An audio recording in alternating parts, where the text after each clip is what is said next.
for this session are going to be John Jenkins and Amber Burtard.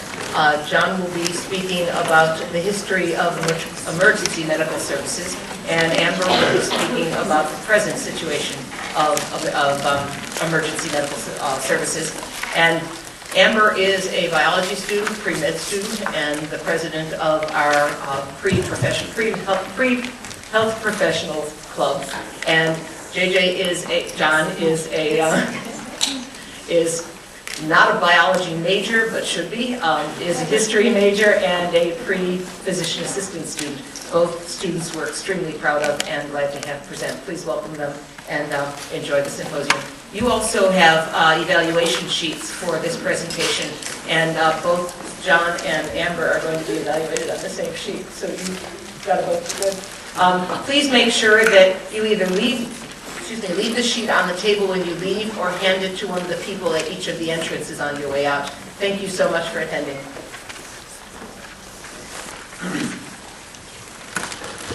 So good morning. Can everyone hear me if I talk without the microphone? No. All right, I hate standing still when I talk, so I'm going to try to do this. Okay, it doesn't work, so we'll make it work. Okay.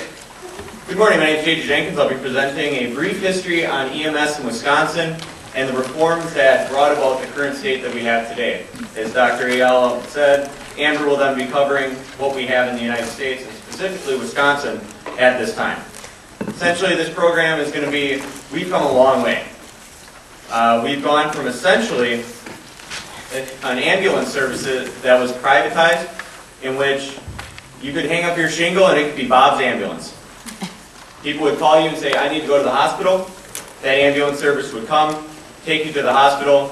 Those individuals had no medical training, no sort of ethical code or criteria by which they were critiqued, to a state now where we are advancing healthcare to the field, to where, as Amber will talk about, paramedics and healthcare professionals are making diagnoses and getting diagnostic data at people's homes and in their healthcare vehicles.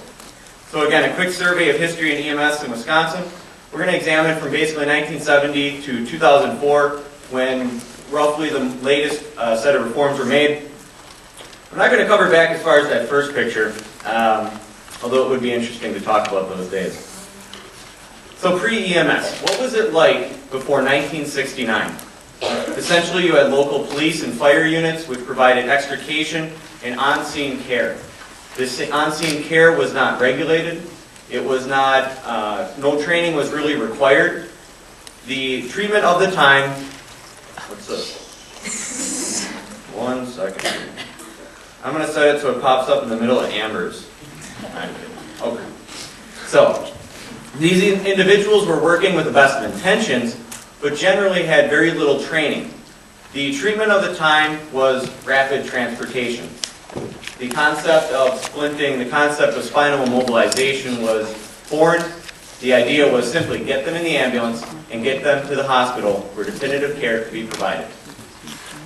One of the ironic things, and I'm certain was quite an ethical debate at the time, was that over 50% in a mid-1960s survey of ambulance services were provided by funeral homes. Now, I don't ever claim to be an ethicist, but I certainly think that'd be an interesting debate and a conflict of interest at best. Most were provided by morticians, and again, as I said, rapid transportation was the treatment of the time. These were private businesses, these were private ambulance services which were not regulated. Like I said, you could hang up a shingle. You were the ambulance service for a community. People called you when they needed to be transported. If you were in an accident, if the fire service and the police were called, the ambulance would be called as well. Some pictures of the old ambulances, and yes, they do look a lot like hearses, or coaches as they're called now. They were allowed very little room for the individual paramedic or EMT, early EMTs, excuse me, to operate in, and there was very little equipment for them to work with. So the beginning. In 1965, the National Academy of Sciences and the American Association of Surgeons released a report and that became known as the White Paper. The actual title is Accidental Death and Disability, the Neglected Disease of Modern Society. In this paper, they made a very compelling and very emotional appeal to the federal government and the American public that indeed lives were being lost, billions of dollars were being lost, and debilitating injuries were being sustained across all spectra of the American population that were preventable. What did this do? The other paper that came out in the mid-1960s, 1965, 1966, was one entitled Death in a Ditch. An emotional appeal to the American public and the federal government saying people are dying in ditches of preventable causes. And actually those rescuers that are trying to save their lives by getting them out of those vehicles may be harming them. So what happened from that? There was massive reform. The reform of the 1960s was one of a movement of the times. If we look at the 1960s and a trend, it was a time of sweeping change across the spectrum of American society. There were demands for equality. If we look at America as a place of progressive movement, we saw things like the space race. We saw things like the equal rights movement. All these things were just the regulation of EMS and the advancements in EMS were simply a movement of the time. And they were brought about by the big three. This is a hypothesis I have. But essentially in the mid to late 1960s, we had three things culminating in these papers and people demanding that EMS be brought forefronted and funded so that lives could be saved. The first was we had the muscle car generation. We now had vehicles that were traveling extremely high speeds. We had the roads that allowed individuals to travel at those speeds. And we had a youthful nation. The baby boomers were coming of age. And they were using those vehicles and oftentimes killing themselves, disabling themselves permanently for life and their friends and family. So everybody was impacted by this. If you talk to people who were around during that time, they know somebody who was probably killed in a car accident. They recall somebody who was permanently disabled by a vehicle accident. Second one was the return of the Vietnam veterans. These Vietnam veterans are coming back and they're looking at these people who are dying in these car accidents in these preventable causes. These are not, they had just come from a place where men were dying all around them. They were sustaining injuries that were debilitating. And they were looking around, coming back to the United States and saying, why is that happening here? We can prevent these things. We can do more. We can stop this. And the third thing is we are America. We are better than that. If we look at the massive amount of technological advances and medical advances of the 1960s, what you'll find is that this was just a movement, a progressive idea that said, you know what, America is better than this. We can make a better system. We can save lives. We can challenge the concept of morbidity and mortality by bringing that healthcare from a hospital to the field. So between 1966 and 1970, national funding was appropriated so that local communities could now afford, or somewhat afford, make it more affordable, I guess you would say, for a new ambulance system. The federal government said, we'll pay for half of the cost of a new ambulance, but the community, or local government, county, local, whatever have you, must staff it and therefore fund it after that point. With that came red tape. There needs to be regulation.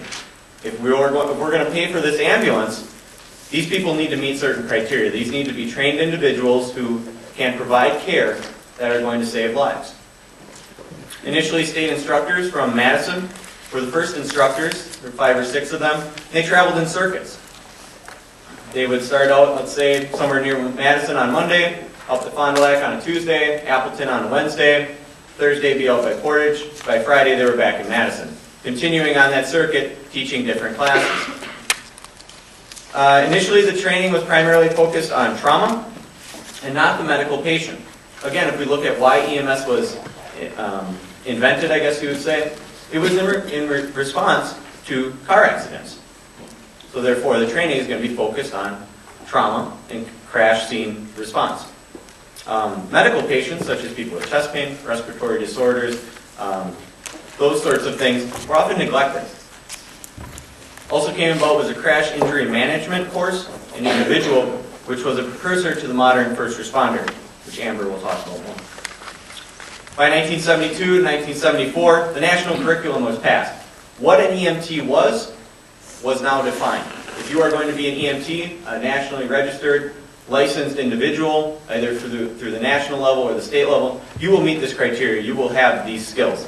First textbooks were available in 1972, and actually the first class started in 1971, and the first textbooks weren't available until about halfway through the course. The individuals who were in those first classes were actually being taught by manuals that were written and designed by the initial instructors.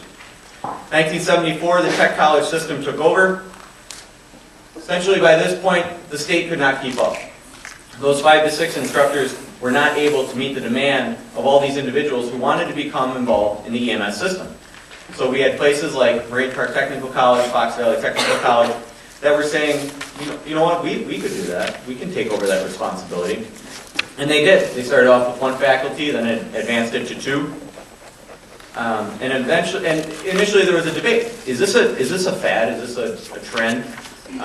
Should we invest all this money as an educational institution into funding a program for EMS? Should we hire faculty? Should we pay for their training? Is this a worthwhile investment? And by 1976, it was quite evident that the EMS was not a passing trend, that this was here to stay, and that it was truly something that they should invest in. And to this day, EMS instruction takes place through the technical college system, which is regulated by the state.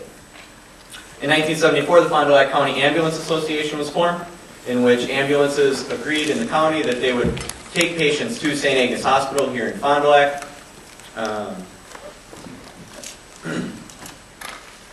Credentialing.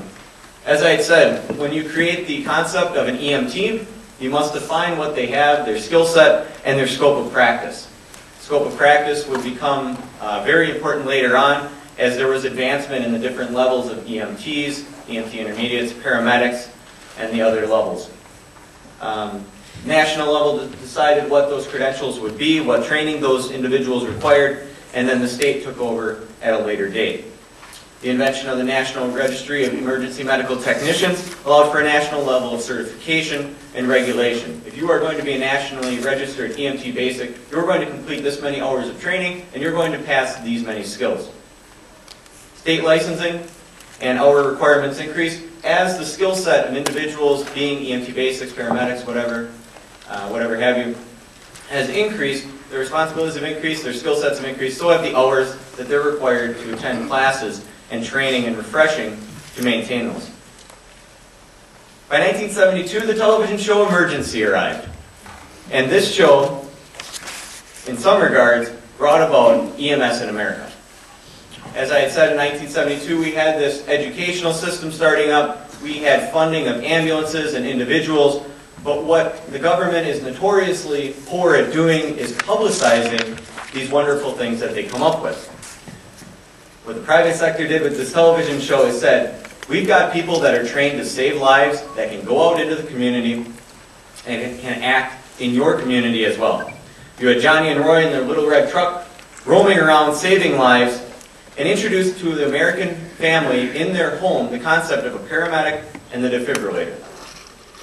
Now, based on interviews and talking with people who were involved in early EMS, and to this day, there's good and bad impact. One, the good impact is that it brought the possibility of EMS to the public. People in the rural America said, hey, where's our little red truck? Where's our Johnny and Roy? Why don't we have this? At that exact same time, the federal government is funding programs that allowed those communities to have those ambulances, to train those individuals. So we see the EMS advancing into the rural sector. The bad expectation, as with all TV programs, is they set unrealistic expectations in response time and medical capabilities. Not everybody lives. But unfortunately, with TV shows, it often comes out with rose-colored glasses, that magic can be worked, that we are some EMTs and paramedics, some sort of voodoo workers, and that we can miraculously respond within minutes or seconds, and that no matter how long it takes, there will be a good and worthwhile outcome. And that has come to this day. When we talk about people who, when we talk about EMS, there's a common misconception that all EMTs are paramedics, that they all have that ability to start an IV and push these medications and do all these cool little interventions. Unfortunately, there aren't paramedics everywhere. Paramedics take a long time to train. And as Amber will talk about, those training requirements have increased to this day. By the 1980s, federal funding was drying up. Suddenly, the communities were faced with the question, is this service worth it? And if we're going to keep it, how are we going to pay for it? What overwhelmingly the community said was, yes, we want to have this service. How they paid for it is as varied as you can imagine. Some communities said, well, if you use ambulance, you're going to pay for it. Other communities said, you know what, this is a community thing, and we'll take out of our tax money, we'll increase local taxes to pay for this service. The other part was that you saw the development of local fundraisers, brat fries, firemen's picnics, softball tournaments, all these other things that raised money for local emergency response teams, such as fire departments and ambulances, so that they could operate without this federal funding behind them. You also saw an increase in the volunteer EMS system, with the invention and the use of first responders, who are individuals who are trained in life-saving techniques, but also are completely volunteer. Also currently in the state of Wisconsin, a large portion of Emt Basic services are volunteer-based. These individuals receive maybe a clothing stipend, some sort of a small compensation for their services, but they are not paid a wage. Education and communication. As we see across the spectrum in this progression of EMS, what we see is that the healthcare institution of a hospital started disseminating and trickling out the skills that they once harbored inside them.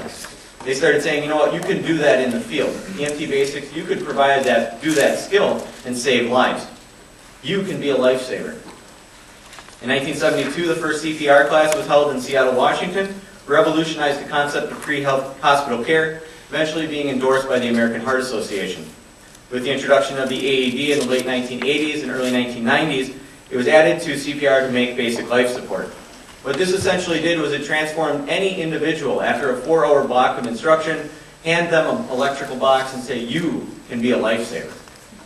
Prior to that, individuals often felt helpless in situations in which someone went unresponsive. What do? I don't know what to do. Call the ambulance, get the doctor. They didn't know what to do. Now, after a short 3 to 4 hour block of instruction, you were capable of saving a life. You no longer needed to attend technical college classes or extensive training. You could simply save a life. And this is constantly evolving. Educating the public on 911 and to call it. If you talk to individuals who were involved in the early days of EMS, they'll tell you horror stories of when they were called. They arrived at the household and this whole family was gathered. The body was sitting in the chair. The parish priest was there, praying the rosary with them. And they asked them, well, how long have they been unresponsive? I don't know, since breakfast. Well, the sun went down half an hour ago. Well, yeah, we didn't think we had to call. So there was this whole gap. We had to educate the public about what 911 is for. Why should we use it? When should we call? And it's been done to an extensive point now. It's being used. 911 is a natural part of the American lifestyle. If you have an emergency, call 911. There was a time when that wasn't held. Review and reforms of 1990s. In 1990, the National Highway Traffic and Safety Administration, NHTSA, reviewed and scored Wisconsin poorly. The EMS system that they had, that was present in 1990 was scored poorly on a national level and had issues that needed to be addressed now. As with any reform or any change that needs to be made, there has to be money. Fortunately, there wasn't a lot of money spent, and over the next 10 years, many changes were made. There was a lot of progress. But unfortunately, some of the key areas that were identified in 1990 were still not being addressed in 2000. Development in the 1990s of EMS Council and Board of some fashion, and administrative council to the governor to basically advise on the state of EMS in Wisconsin and what changes need to be made. The appointment of a medical director for the state and local EMS. So you had an emergency physician saying, this is the skills that you guys need to know. This is what you guys are doing really good, and this is what you need to improve on. And a physician advisory board, again, providing that expert insight and overview so that EMS was providing outstanding care. The development of a trauma system, the idea of a regional trauma system, which is now working, and Amber will talk about, was a concept that, as we talked about with the Fond du Lac Ambulance Association, instead of just taking any patient to St. Agnes Hospital where they would be triaged and flighted, let's say, to an advanced trauma center, now in the field, regional trauma centers say, okay, if you're in this area and you have a patient of this type, let's say they're in a car accident and they're showing these signs and symptoms, call an intercept, call an air ambulance, which will be discussed later in this presentation, and get them to a regional trauma center, a level 1, a level 2, so that they can have definitive care and not waste that time heading to a facility which could not care for them. Of course, with this came increased cost. 1994, there was a curriculum change, and again, the trickle-down of skills. Wisconsin essentially was led the initiative on this, saying, you know what, EMT basics out there, EMT paramedics, they can do a heck of a lot more. These are incredibly competent individuals. We need to challenge them. We can give them more things. We're going to train them. We're going to provide them with more instruction, but we are going to be able to get more skills out into the field so that more care can be given out there, and we're not wasting time just simply on transporting them. The role shifted, as I said, from transportation to provided care, and it's continuing to this day. Medical versus trauma skills. Prior to 1994, about 2/3 of the hours were pertaining to trauma and 1/3 were to medical. And after 1994, 2/3 of the training was based on medical patients and 1/3 were based on trauma. This was a result of looking at why is the ambulance called? Why are we going on ambulance calls? And what they found out was that, you know, about 2/3 of our calls are medical and 1/3 of them are trauma. So we should probably have the matching amount of training. And specifically, if we're going to people who are having asthma attacks, if we're going to people that have chest pains, we should probably know how to treat them. So we saw this reform in the curriculum. Between 1994 and 2004, there have been broad changes. Still very little money spent on change. In 2004, state went rogue. I like saying that word, so I used it. 2004, Wisconsin broke from the NREMT standards and said, you know what, we can do more. The NREMT, the National Registry, says, you know what, EMT Basic can do these skills. We know that Wisconsin EMTs can do more. We're going to give them more of those skills. We're going to train them for it. It may be a little bit more expensive, but they're going to be able to provide that care in the field and save lives.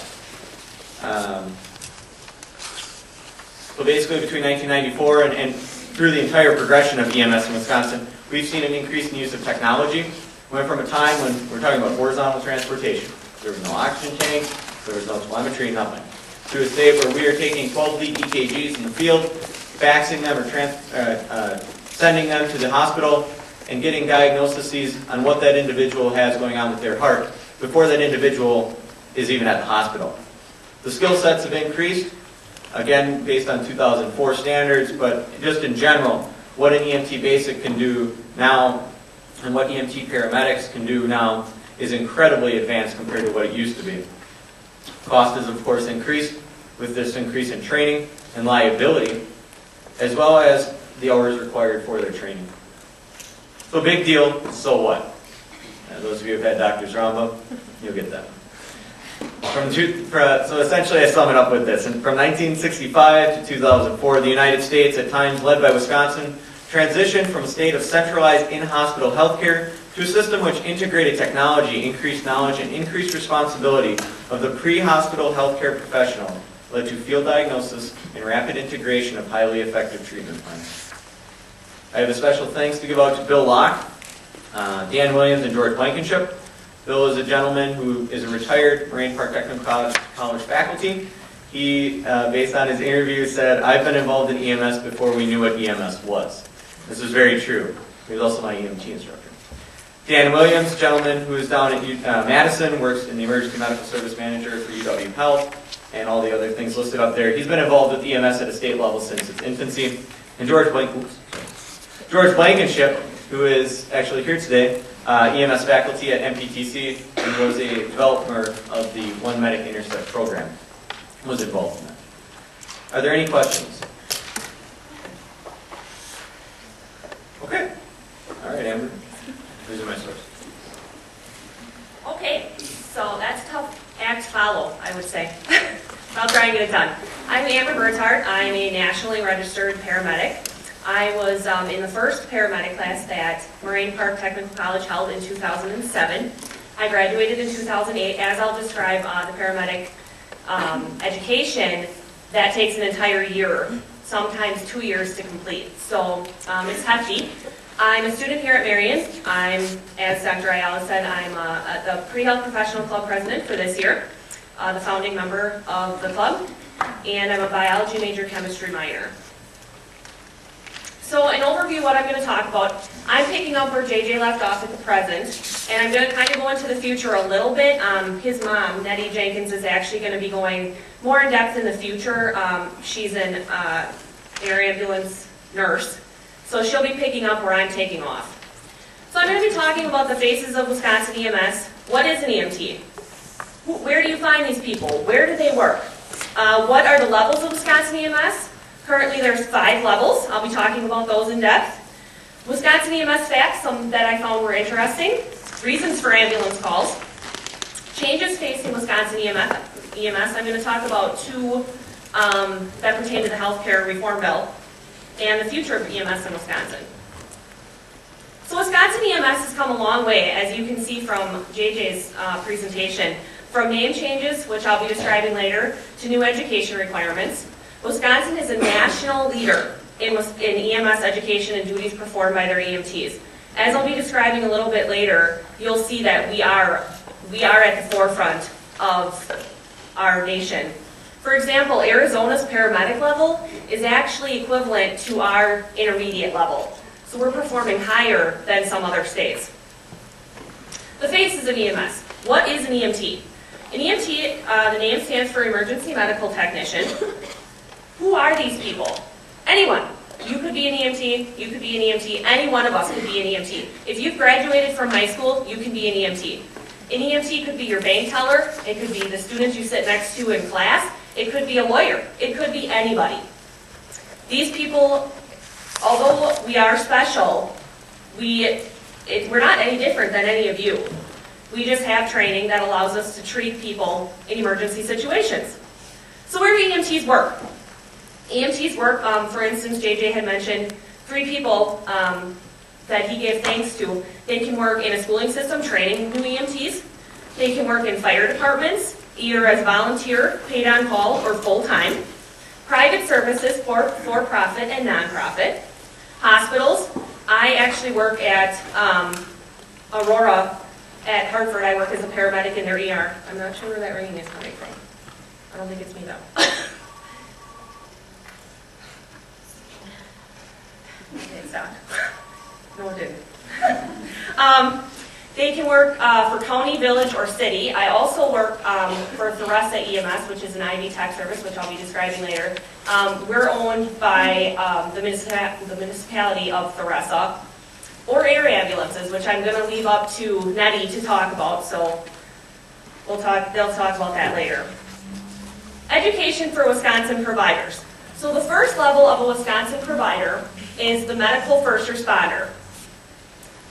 They were first known as the first responder. These are your non-transporting units. These are the people that when you call 911, they come to your house and they come before the ambulance gets there. So these people have 60 hours of instruction time. They're taught the basics of emergency medical care and are able to treat life-threatening emergencies and injuries before the ambulance gets there. So they're taught things like defibrillation, inserting simple and advanced airways, the use of the EpiPen for allergic reactions, bleeding control, C-spine precautions, vital signs, and the use of oxygen. This is also a national level, so they have to take a national exam, practical and written, before they become certified. And every 2 years they have to complete a 16 to 18 hour refresher. They also have to keep current their CPR.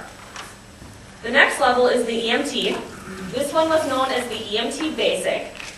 Don't let the name fool you. Basics are, as we'll see later, a huge part of the volunteer service and are extremely important. If you don't have the basics, you don't have anything. So they get 140 hours of instruction time, and they have to complete 5 ambulance calls before they can sit to take their exam. This exam also is a national exam, so they sit for a national exam, a written and a practical. They're taught basics in anatomy and physiology, body systems, illnesses, injuries, and treatment. They can do everything that the first responder can do, but they get to do a little bit more. They administer oxygen, aspirin, albuterol, and Atrovent, which is for your respiratory issues, the EpiPen, and glucagon. Glucagon is for your diabetics. They're able to test blood sugar and assist a patient with their home use of nitroglycerin. They, like I said, take the national level exam, written and practical, and every 2 years they have to take a 30-hour refresher and keep up their CPR. The next level is your advanced EMT, which was known as your EMT IV technician or EMT IV tech. These must first be a licensed EMT or the level before this. You can't skip from either nothing to IV tech or from first responder to IV tech. You first have to be a basic or your EMT. These guys take an additional 100 hours of instruction where they spend 40 hours in the emergency room or on an ambulance practicing their skills. They're taught to start IVs and administer IV fluids. Again, these guys do everything that the medical first responders and the basics do, but they take it one step ahead. They carry several additional medications, including nitroglycerin, where the basic could help the patient take their nitroglycerin. We actually carry nitro and can give it to the patient. Narcan or naloxone, which is for your narcotic overdoses, and 50% dextrose, which is given only through the IV for your diabetic patients. They take a state licensing test. This one is state specific, which is cool because Wisconsin, like we've said, has come a long way. Wisconsin has this level, so it's somewhere in between the basic and the next level that I'll talk about. These guys can start IVs and administer IV fluids, which is huge, huge. These, they take a 40-hour refresher every 2 years and have to keep up their CPR as well. The next level is the Emt Intermediate. They take an additional 335 hours of instruction time. Half is spent in the classroom and the other half is spent in an ER or an ambulance practicing their skills. They're taught detailed pathophysiology and procedures. This is one step up again. So they're taught to interpret ECGs, which are your tracing of your heart, seeing what the heart is doing electrically. Intubation, which is putting the breathing tube in. Needle decompressions, which is taking a needle and putting it into the chest wall in the case of a lung collapse. External jugular vein IVs, in case we couldn't get an IV, which doesn't happen so much now because we got a neat little tool called the IO, which is putting, essentially screwing in an IV into a bone.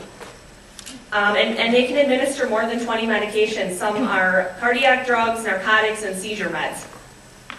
They take a 48-hour refresher every 2 years and must keep up CPR and ACLS, which is Advanced Cardiovascular Life Support. The highest level is your paramedic. They take 1,000+ hours of education. When I went through, we went 3 days a week, 8 to 4, Monday, Wednesday, and Friday. When we weren't in class, we were expected to be doing clinicals, which was the other half of the time, either in an ER or on an ambulance.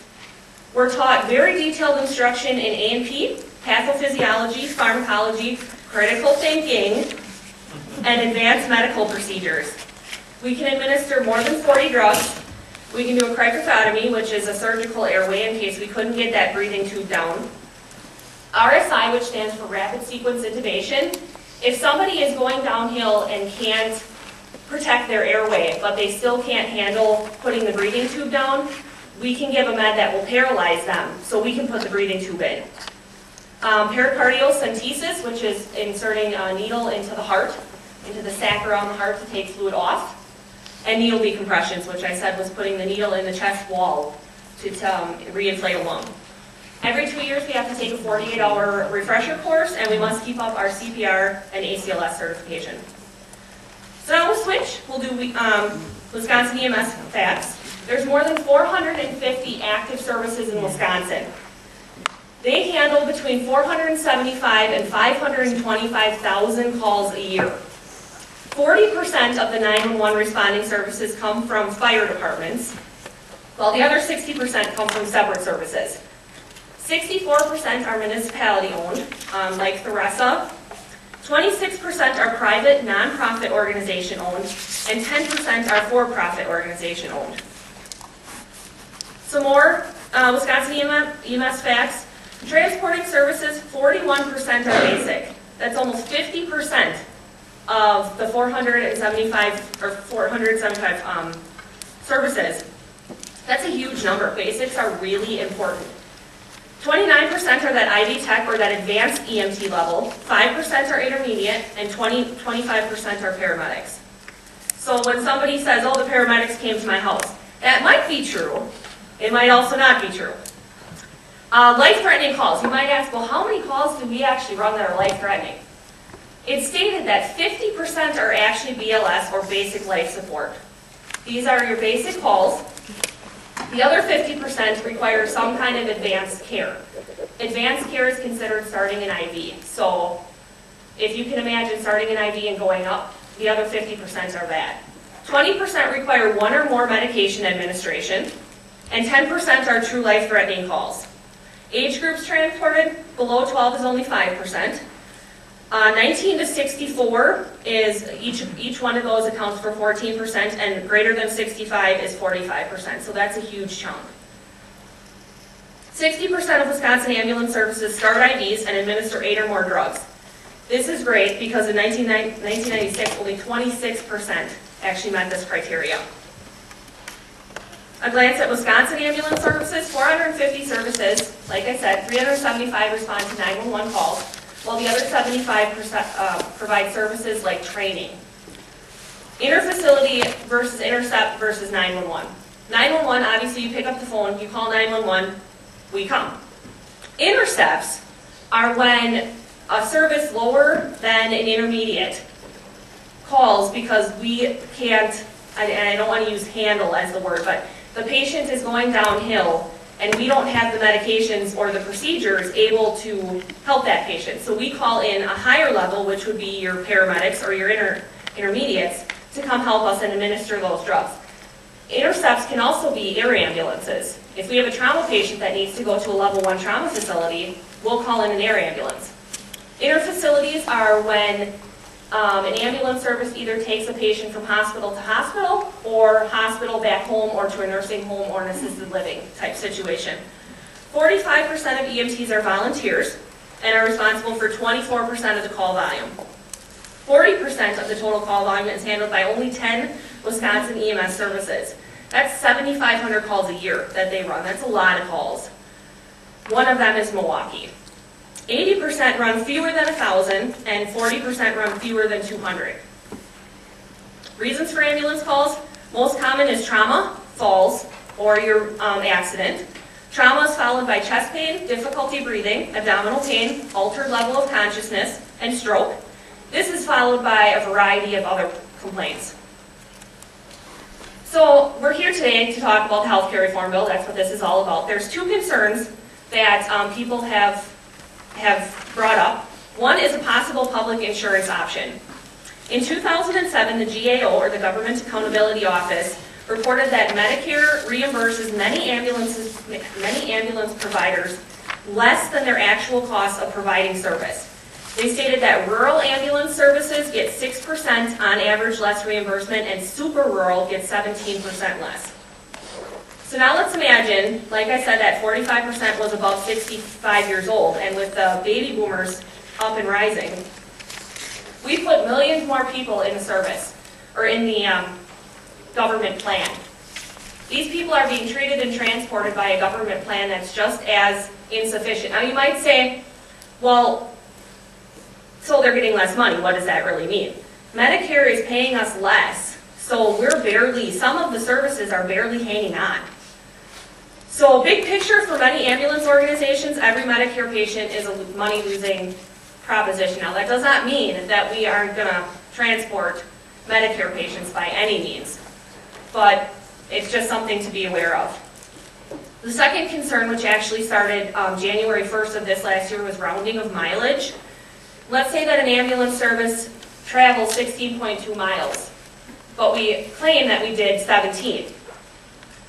Under the new guidelines, we have to report that we traveled 16.2, not 16.3, not 17, not 16.5. We have to say that we traveled 16.2. Now you might say, well, why were you saying that to begin with? Well, as you can see, if we're getting paid less already, if we're getting reimbursed less, this was a way for some of those to pick up that slack.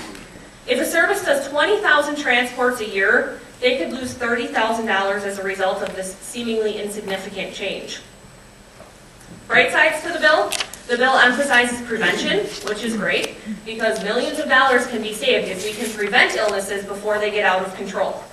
It supports trauma systems with grants to help support overcrowding and uncompensated care.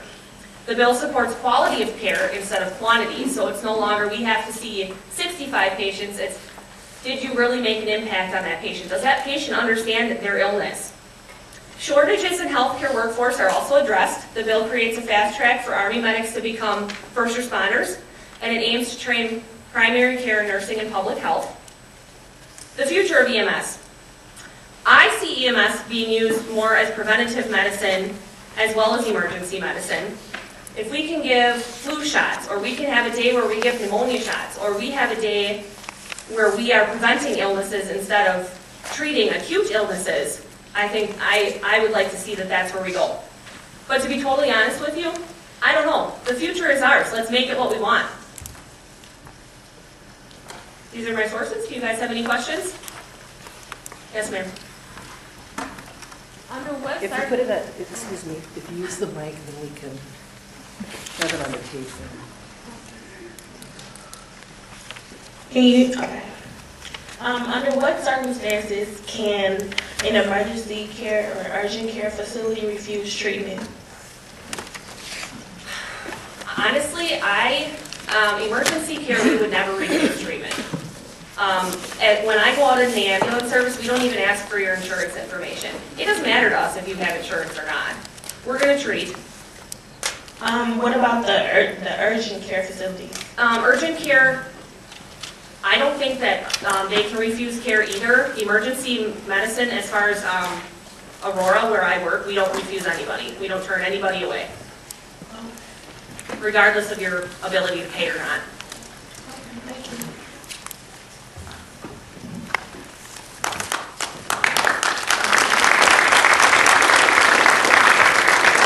If you would like to get involved in EMS, either talk to JJ or myself and we can point you in the right direction.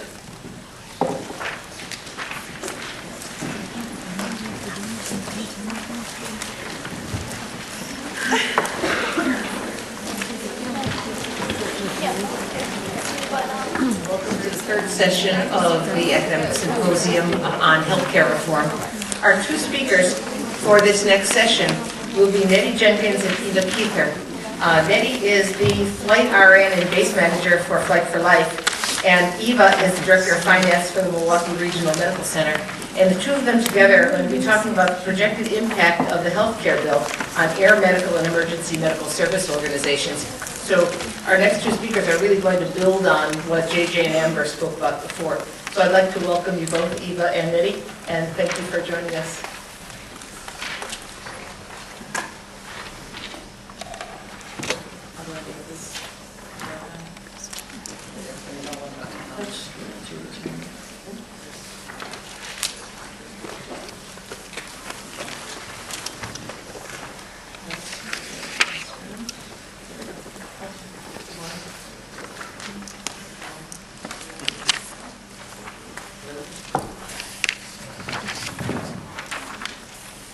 Let's just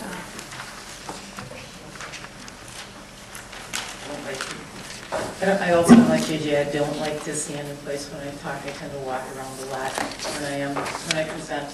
I'm going to talk a little bit about the future of where we envision EMS and flight services to go. Some related to the Healthcare Reform Act, although there's not a lot of information in there about where we're going to go with EMS and flight. When I talk about EMS and flight, I'm kind of using them synonymously in that we, in the flight service, we end up going to scenes and running calls, but we also do a lot of interfacilities. In fact, our percentage difference is we do about 75 to 80% interfacility calls, and we really only do about 20 to 30% scene calls, which I think most people think is really the opposite. But so we end up doing a lot more critical care, taking patients out of other ERs once they're already into the system. Kind of some of the things we'll talk about is it's difficult to tell what the impact's going to be with the new act, and depending on what parts of that actually get enforced or become part of our healthcare reform, it's hard to tell what's going to impact EMS. There's a lot of fear out there about what is going to happen, what changes do we need to make. And again, some of that, fear can be a motivator. Fear can be, I think we're going to see a survival of the fittest. I think some of the organizations that are out there, we're going to I'll talk a little bit about some of the things we envision to happen, but EMS as we know it by a lot of the volunteer ambulance services that are in small communities, some of that stuff is probably going to go away, and we're going to see bigger, broader types EMS services. I'm going to talk about what we think is going to be an impact to our volume or which ways it could go, and technology, some of the things that are on the forefront for bringing technology to people as opposed to people coming to technology. And then scope of practice changes, some of the things that are out there for what might be down the road in EMS. And then Eva's going to talk a lot more about the reimbursement and financial side of things. I actually put that picture up there. This was actually from one scene call just out here on Highway 151. When we talk about uncertainty, this is like us getting to a scene. We never know what we're going to come into. This was a cattle truck that had overturned, and there was like 20-some cows on the scene that day, along with several patients. And so you just never know what you're going to find. Okay, projections, kind of from a volume standpoint. What's going to happen to the number of people that want EMS to respond to them, or what about for our interfacility transfers? Right now, what they're kind of projecting is that we are going to see an increase in the volume of patients seeking EMS. And the reason that they're thinking that is if people feel that they are insured, they feel that they now can use EMS services or they're entitled to that service, maybe more than they thought when they didn't have insurance. Good and the bad of this.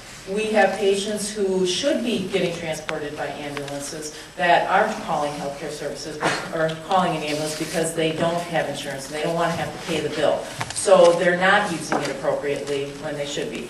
And to the converse, we have in the business, we call it the system abusers, people who use it for things that we don't consider to be necessarily real emergent all the time. We think that that's probably also going to increase.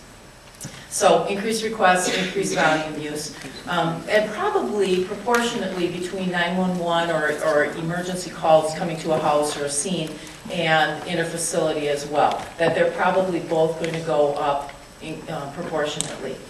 Not sure how that's going to affect the pot of money that's out there. Because right now, services will either privately bill, some don't bill at all, some bill in different ways, and Eva's going to talk about that. But one thing that is we don't know if there's going to be a certain pot of money, and now if there's more calls, you're going to get less money per call, or are you going to still be able to bill at a certain rate, and therefore more dollars are going to end up getting spent on the EMS calls that are out there. By having less uninsured people, there will be an impact to the organization and how they do their billing. Some services do bill for service, so a lot of private ambulance services I'll use for an example, or for us, like for life, we bill for service. So when we now can get payment on patients because they are going to be insured, the feeling is that there will be less bad debt that's out there, and there will be more income for those types of services, as opposed to municipal-run or tax-subsidized services. These may need, because they charge usually at a lesser rate because they're being subsidized by their municipality, they may need to start looking at other ways to generate revenue. They need to start charging. If they're not charging now, you see a huge variation of that around the nation. We see certain things locally, but around the nation, some things change. One of the things that is in the Act is that there will be money designated for development and implementation of regionalized EMS systems. And by that, what they mean is the federal government really would like to see us regionalize and standardize a little bit more. So what their hope is, and the kind of the push with this is for regionalization. Now, we're seeing it a little bit in fire services more than we see it in EMS right now, but there's felt that there's going to be a trend for EMS as well.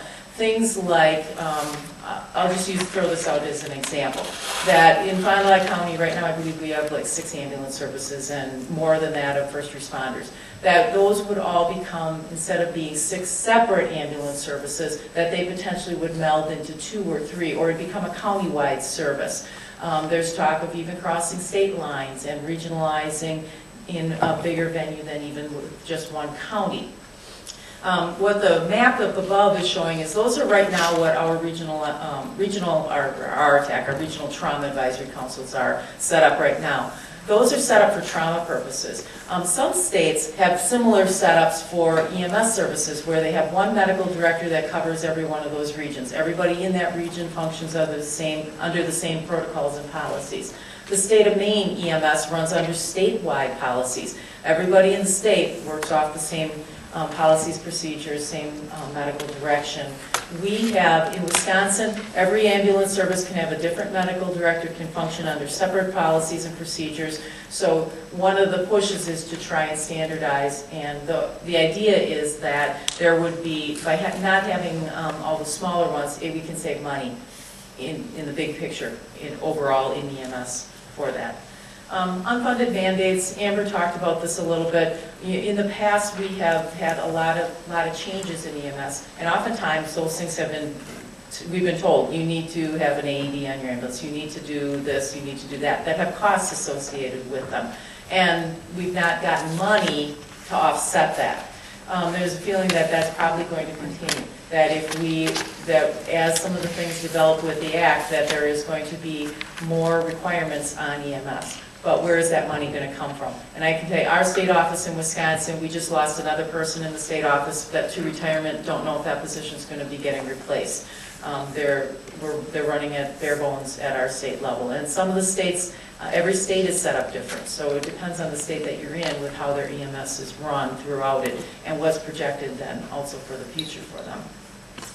Future of EMS, we're going to see a lot of technological changes. We've already been seeing a lot of technological changes in the last 10 years.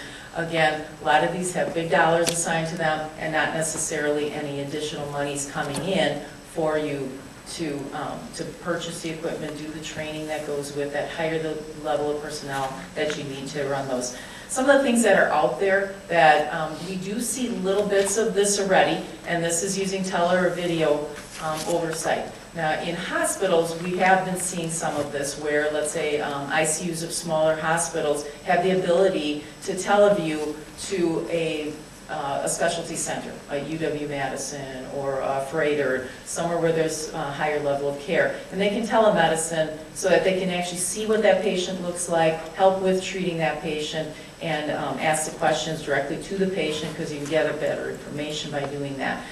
Some of this is felt that's probably going to come into the field. We're going to see some of this. They're doing it on cruise ships now off the West Coast, and that we may end up having some of our EMS personnel wearing little cameras on them somewhere so that there is some medical oversight somewhere that's helping make decisions. Now, there's fear in EMS in that because it feels that that could be a threat. That's a threat to what we do. And I think that from a litigation malpractice standpoint, at some point we're going to see more and more of that, and we're going to see it. It's going to take a while for that to evolve and happen, but those kind of things are coming. Or things like Amber talked about intubating.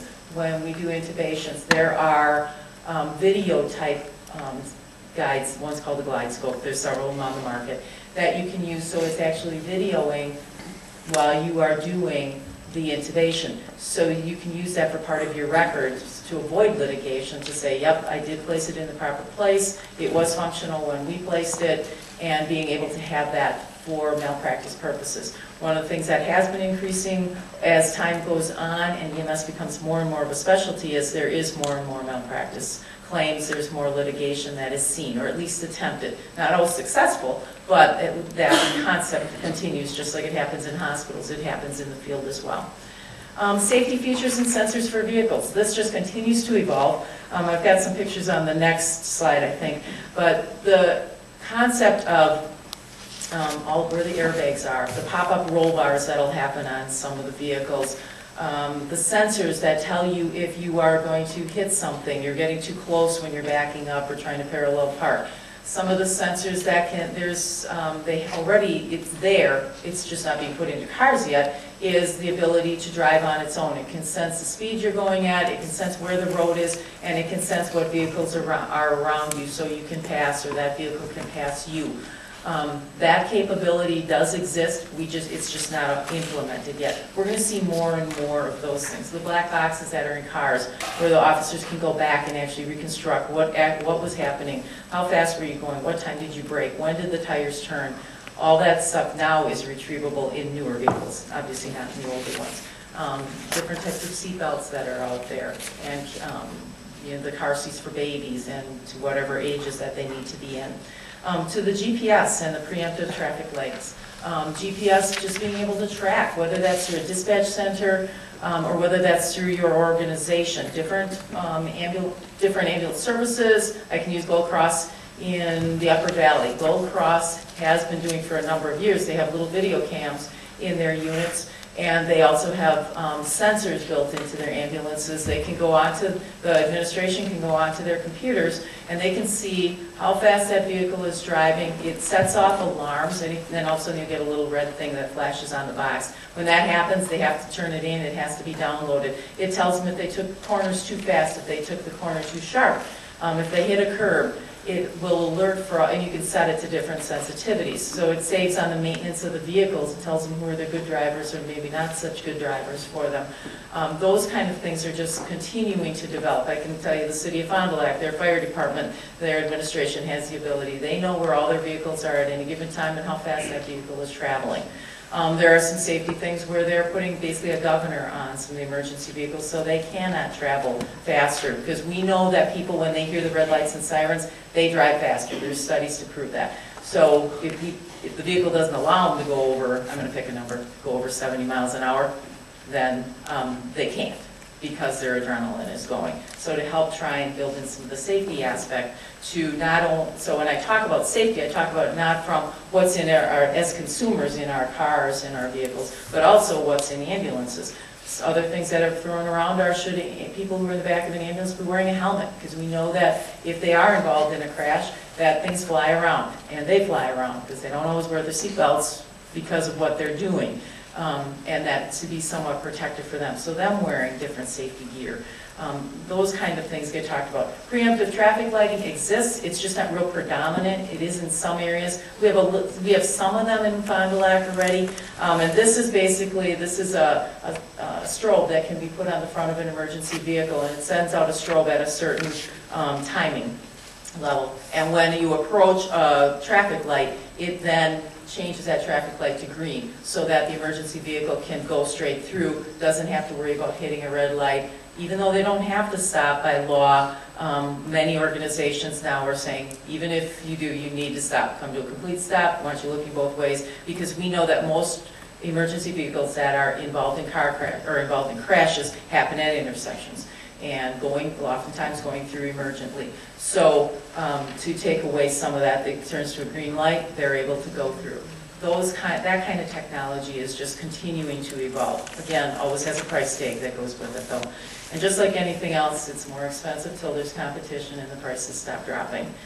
CAD software for locations and staging. Again, whether this is in a dispatch center or whether this is within your private organization, this helps with, they can have through GPS, they can keep track of where all your vehicles are. I know Madison is actually working right now with, they don't, even if a call comes in, and I'm going to just use as an example, comes in and that call is coming from a area covered normally by Madison Fire Department. But because of who's been dispatched or who is at what meetings or wherever they are, there is a Middleton ambulance that is actually closer to the call. They will dispatch Middleton ambulance instead of Madison Fire. They have worked that out. They've broken down some of the turf barriers and the little battles that go between organizations to say, you know, what's in the best interest for the patient? The best interest is getting the closest ambulance to them. And so technology now gives us that ability to know. Or Gold Cross in the Upper Valley will do this. They have ambulances that are out because of calls, or they have to do an interfacility, or guys had to go and pick up supplies somewhere.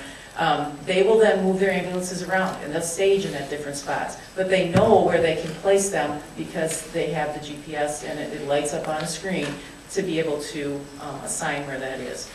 TV, I think, sometimes gives us the illusion that that stuff is very common and widespread. It is not. It's just starting to evolve, and we're really just starting to see some of that. It's going to evolve more and more in reality.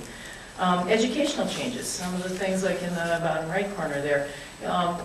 One of the trends that has happened over the last probably 10 to 15 years is, and from an EMS perspective, and I think a little bit on the nursing side as well, we're losing clinical sites. Or when we do go to clinical sites dealing with real patients, we are limited in what we can do because of when we're there, you don't see certain types of patients. Or the practitioners don't want you doing it for either malpractice or litigation. You can watch, but you can't do it. And we see that in EMS as well. And sites, or because of competition for students or new employees, just them getting in to see those patients and getting those experiences. So what we're seeing is a lot of simulation that is going on. So different kinds of SimMen, or there's different brands on the market, from low to moderate to high fidelity. So this one happens to show where it's connected to a computer screen. You can make the mannequin do lots and lots of things, and we can do lots and lots of things to the mannequin as well, for skill competency, for training. We can create situations that you don't see real often when you are in a, let's say I'll use an ER setting.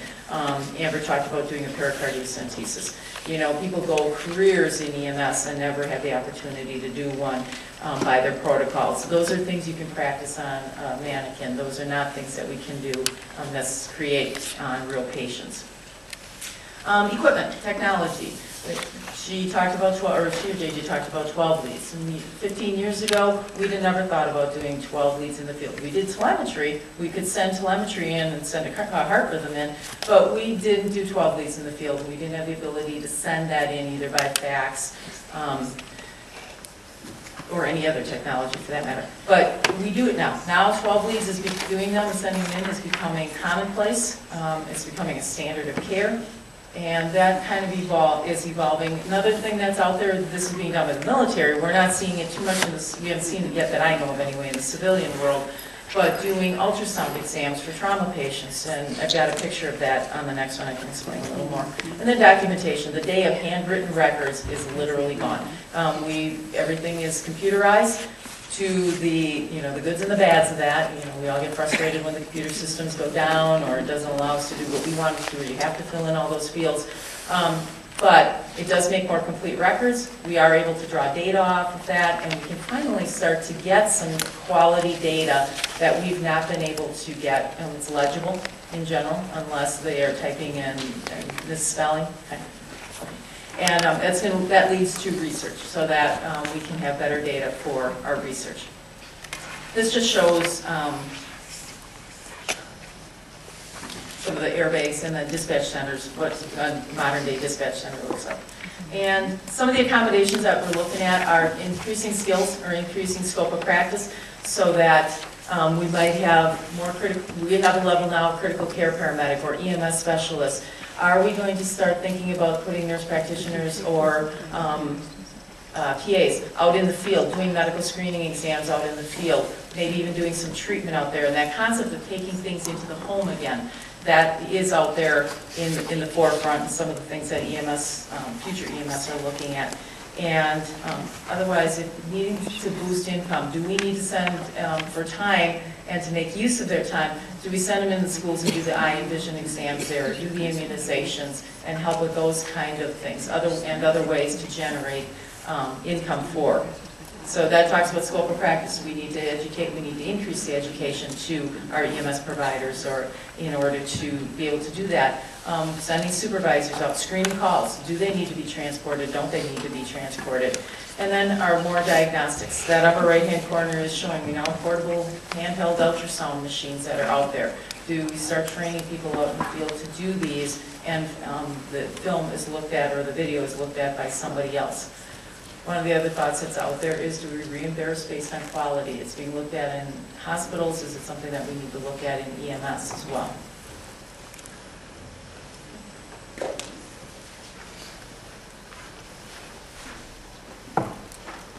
Good morning, everyone. As Nettie referenced when she first started the presentation, the financial impact of healthcare reform contains a great deal of uncertainty.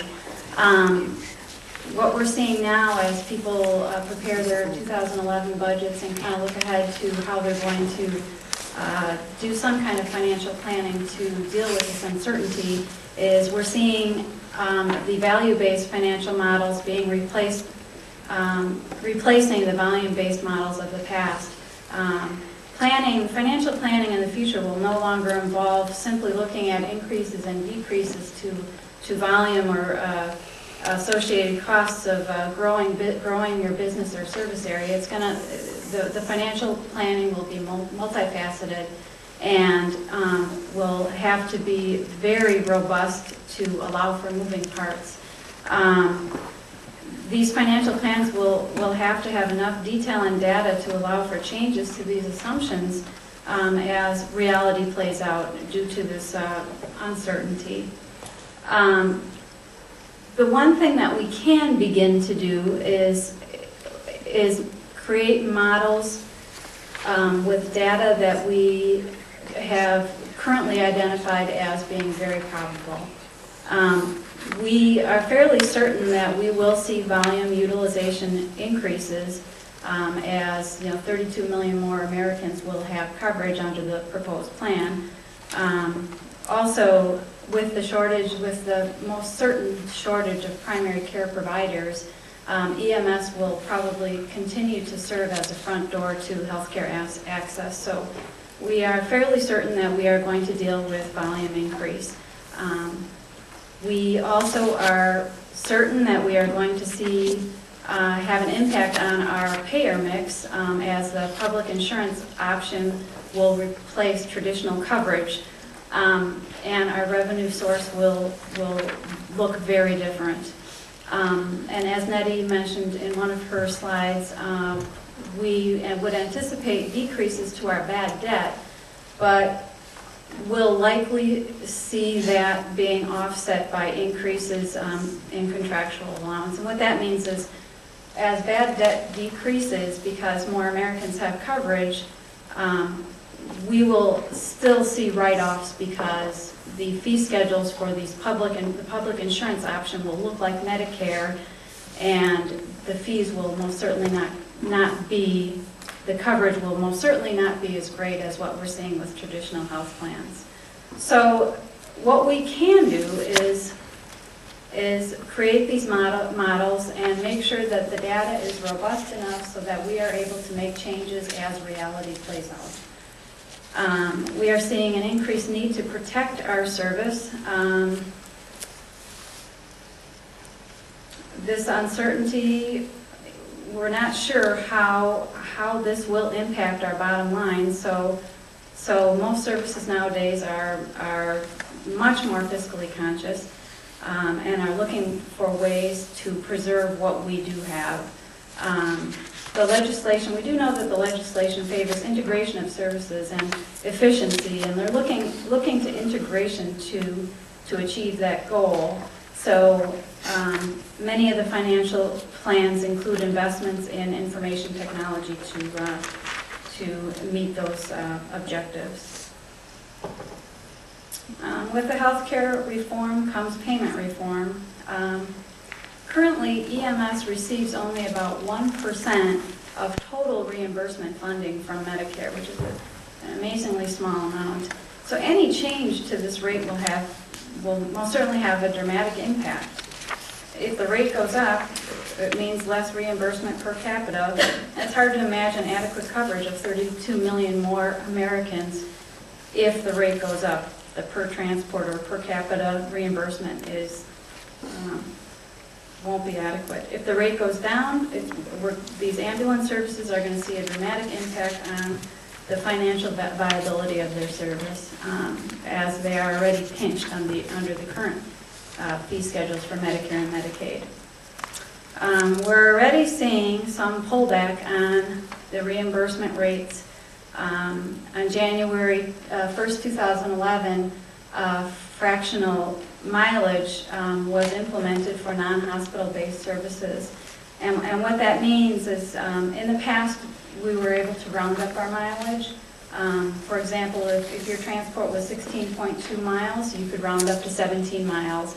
And really, does impact our bottom line. Now we have to bill at the 10th of a mile, so we're already seeing that impact.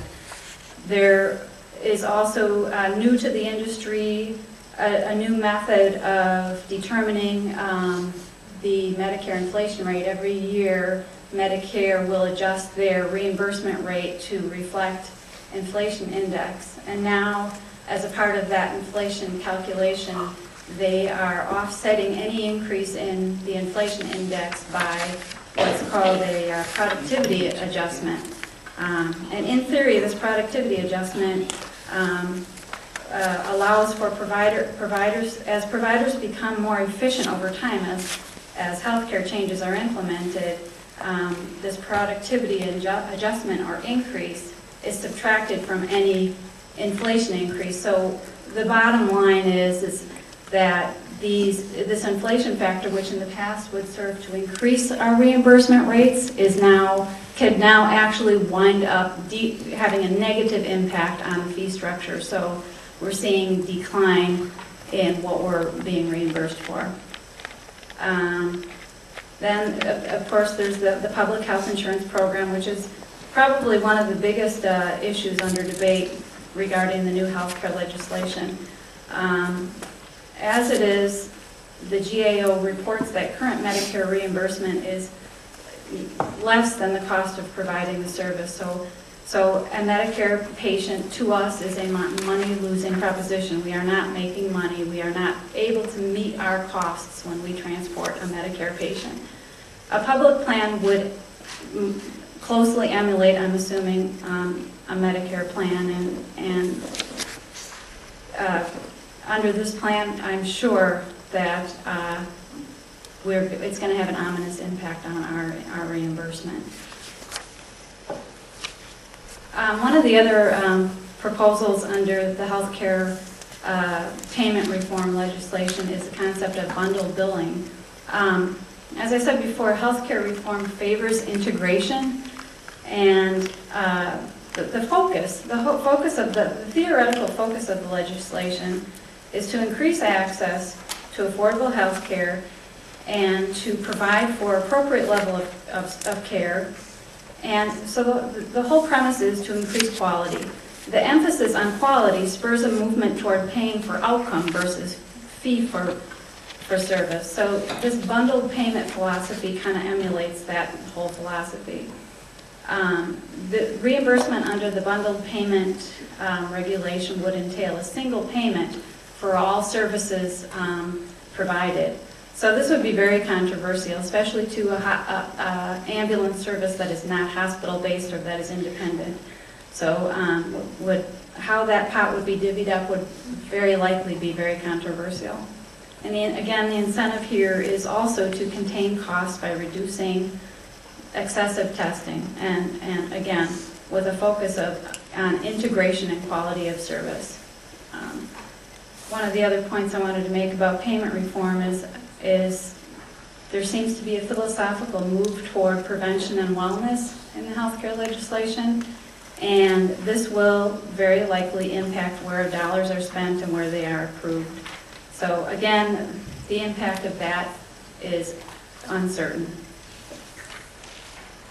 Okay, fraud and abuse. On February 2nd, 2011, CMS, Centers for Medicaid and Medicare, published a final rule that drastically enhances the government's ability to crack down on fraud and abuse. It's a targeted effort to reduce waste, fraud, and abuse, and really appears to be a mechanism for paying for healthcare reform. So ambulance services can expect to see a great deal, an increase in audit out there, and I know monies have been allotted to government agencies to crack down on, and we're already seeing some of the outcome of that. There's going to be a great increased compliance obligation and much greater scrutiny on the ambulance service documentation, and really some people think that this crackdown on audit risk may potentially have a bigger impact than any of the reimbursement changes. Again, a lot of uncertainty around it. Ambulance services tend to be easy targets as medical necessity can be subjective. So a lot of burden on ambulance providers to make sure that their documentation is appropriate. Under these new fraud and abuse regulations, it will be much easier for whistleblowers to initiate action against providers. Payment can actually be suspended for any credible allegation of fraud, and the regulation very loosely defines what would be considered a credible allegation of fraud. However, again, the burden is on the provider to negate any allegation. The fact is, businesses try hard but usually miss some things, and in the past, what would be maybe perceived as sloppy billing or not paying attention to detail or a mistake is more easily pinned as fraud. So there is an eroding distinction between what would be considered intentional fraud and sloppy billing or inaccurate billing. So the burden, again, is on ambulance providers and EMS providers to really be careful with their documentation and cross all their T's and dot all their I's, because the agencies are out there and they're ready to perform audits, and they're looking very closely. We're seeing quite a bit of activity already in the private sector. There was a case in Iowa where the whistleblowers actually got 1/3 of the recoupment on an allegation of fraud of an ambulance provider, and also in Dallas, same type situation where inappropriate billing, where they're billing ALS and BLS the same, which is probably not negligence or somebody that was seeking, it was just being careless and not really paying attention. But it resulted in this service needing to pay back $40 million to the government. So it is happening out there, and it is expected to increase. So we have uncertainty facing the financial world of EMS, and we also have the burden of additional audit and making sure that we are documenting our service appropriately. I'd just like to ask if anyone has any questions for either Nettie or I. We'd be happy to answer. Nettie?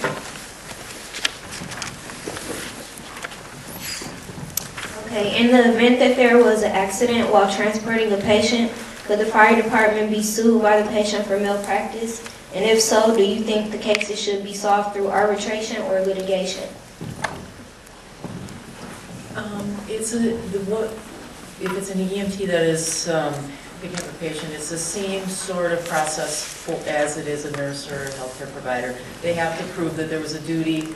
We have Good Samaritan law to protect some people, but we have to prove that there was a duty, that what they did caused the problem, and then so you have to go through that whole same process. So yes, they can be sued. Should it be done through arbitration or litigation? I guess that depends a little bit on what it is. There's civil and there's criminal offenses. Was it intentional? Wasn't it intentional? So in general, those end up a lot of them get settled out of court ahead of time. Otherwise, they end up going through the court process.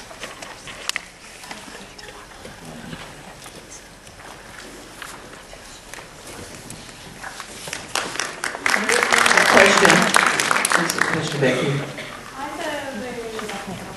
I have a question on the mic.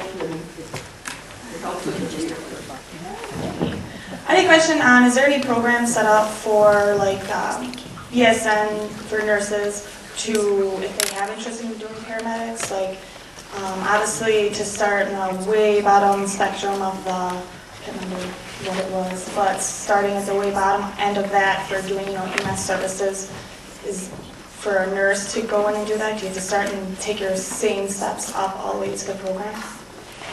There are, actually, two things cross my mind. There are now nurse-to-medic programs. I actually went through it a couple of years ago through one of the tech colleges. So some of the tech colleges do offer an RN transition program, RN to medic, or RN to Emt Basic also. So there are some of those that go on in the state. One of the things that when they started looking at that process was, and I work in the EMS world as well as being a nurse, and I've worked in hospitals for years and years. When you say to start over again at the bottom or at the basics, I guess I don't see it that way. We really, in EMS, are taught very differently than we're taught in nursing. It's two different methodologies in how we're taught. And what they did, some of the schools looked at, what do we teach EMTs and paramedics, and what do we teach nurses? And what's the overlap of classes? And there are very few overlaps between the two.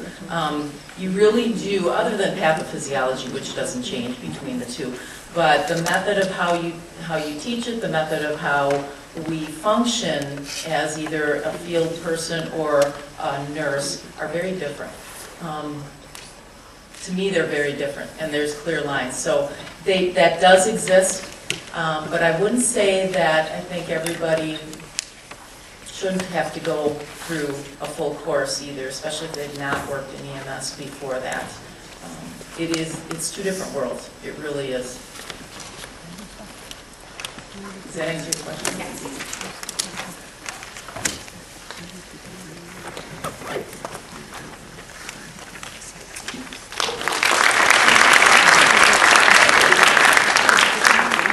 Just briefly thank our speakers for this morning's session, starting with JJ and Amber and then moving on to Eva and Nettie. I think we've really been able to broaden our knowledge of emergency medical services as they began, as they evolved, as they are presently, and how they might be impacted by the reform. So thank you for presenting to us and making us more aware. There are poster presentations going on beginning at 11:10, and this afternoon there are more presentations. Also, please make sure that your evaluations are filled out, and as you leave, if you can give them to one of the people, Sister Donna is on that end, and I believe we have someone on that end collecting them. If you can't take them with you, leave them on your table and we'll pick them up. Thank you for joining us.